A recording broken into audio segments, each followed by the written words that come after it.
Uh-oh, a sudden red drip from the nose. A nosebleed. But why exactly do our noses start leaking? And why is the most common advice you hear, tilting your head backward, actually a really bad idea? To find out what's really going on, we need to shrink down and travel straight up the nasal passage. Welcome to the inside of your nose. Up close, it looks like a squishy pink cave. Before we can figure out how to stop a leak, we have to look at the everyday plumbing that lines the walls of this cave. If you look closely at these pink walls, you'll notice a massive network of tiny tubes running right underneath the surface. This diagram shows exactly what we're looking at. These bright red tubes are called blood vessels. They work exactly like tiny straws, carrying warm blood all around your body. And no, that's blood vessels, not blood weasels. There are absolutely no weasels living inside your nose.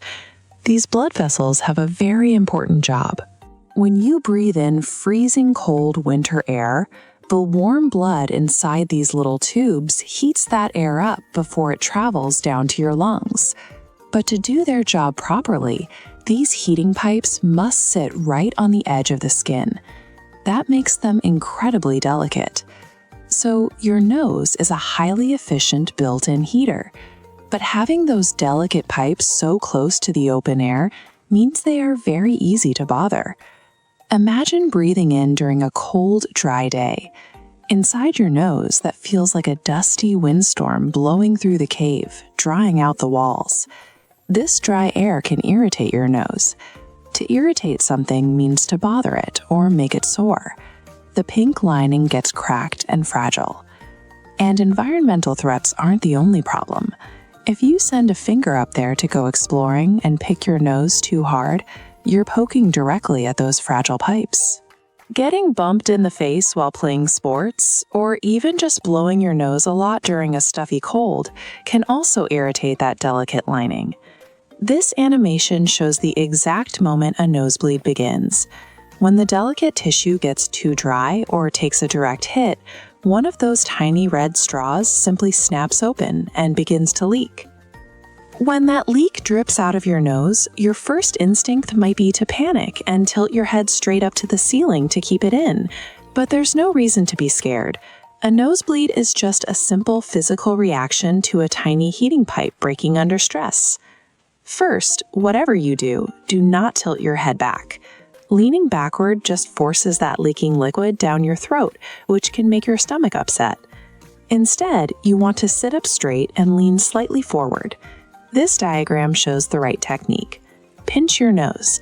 Gently squeeze the soft, squishy part of your nose between two fingers, like pinching a straw closed. Hold that pinch patiently for 10 minutes. With your nose clamped shut, simply breathe through your mouth. While you wait, your body acts like a super fast construction crew, rushing in to build a sticky patch that plugs the broken straw entirely.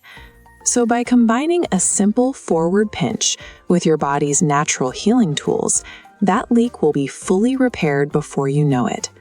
Challenge time. Let's see if you can remember what we just learned.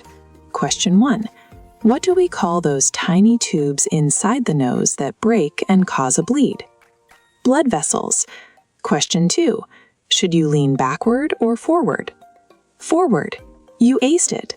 If you love figuring out how the human body works, smash that subscribe button to join our science crew. Let's do a quick recap. 1. Nosebleeds happen when tiny blood vessels in the nose break. 2. Things like dry air, picking, or bumps irritate those vessels. And 3. To stop the leak, sit up, lean forward, and pinch the soft part of your nose. Grab an adult and practice leaning forward and pinching gently right now. Knowing exactly what to do builds total confidence for when it actually happens. Now you know how to stop a nose leak, but how does a moving bicycle stay up? What keeps it from tipping over? Tap right here to find out.